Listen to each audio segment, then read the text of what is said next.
Unlike large parts of the world, America has never implemented socialism, but could that be on the brink of changing? Tucker recently had a conversation on that topic. Here's what happened.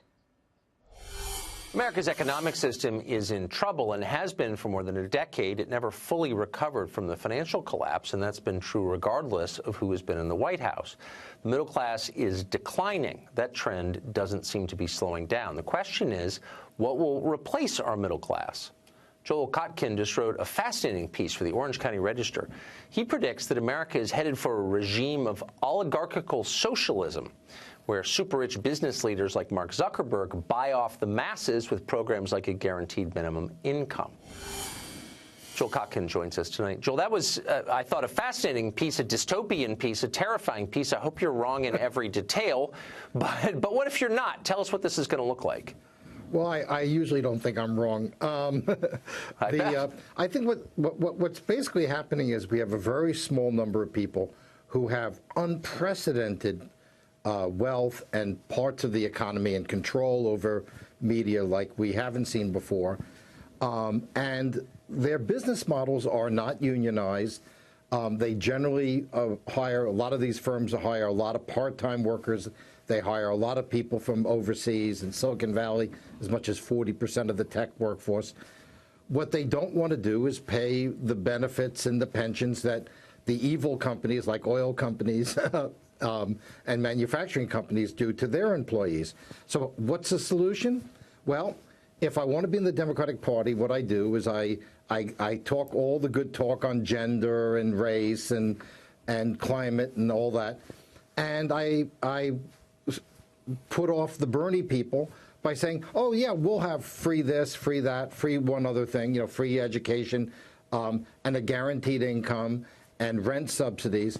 And by the way, how are we going to pay for it? Oh, we're not going to take $100 billion from Jeff Bezos, so he'd only be stuck with $50 billion. We're going to take it from your average, upper middle class household owner, and that's what they've done in California, and I think that's what they want to do nationally. They're not going to attack the oligarchs. They're going to attack the upper middle class, which is where the money is. But I guess I don't understand why Congress has sat passively by and allowed this to happen. I mean, on the left, you'd think there would be concern about the rights of middle-class workers. And on the right, there would be concern about, I don't know, monopolies or concentrations of power that are unprecedented in American history. But no one ever says anything that you just said. Why? Well, first of all, take a look at our two parties. The Republicans are basically a bunch of whores. Let's be honest about it. You just put a few dollars up and they'll follow it. So these guys have lots of money, so they can buy them off. The left is a more complex situation because whereas there are some principled people on the left who will take these oligarchs on, like Bernie Sanders, for instance, a lot of them are allied. That's where they get their money.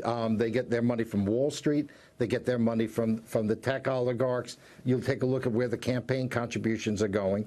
So the problem is, how do you have a Democratic Party that is basically made up of the richest people in society, and how do you serve the middle class and serve those people at the same time? Well, the way you do it is you change the nature of the middle class. The middle class no longer owns a home, probably has a family, is a renter for life, living in a little apartment, and by the way, will vote reliably Democratic, because basically they're going to be completely dependent on the government for their lifestyle and for their retirement. It makes my heart beat faster. Listen, it makes me so mad. We need a Teddy Roosevelt, the flaming sword of justice to restore the American middle class.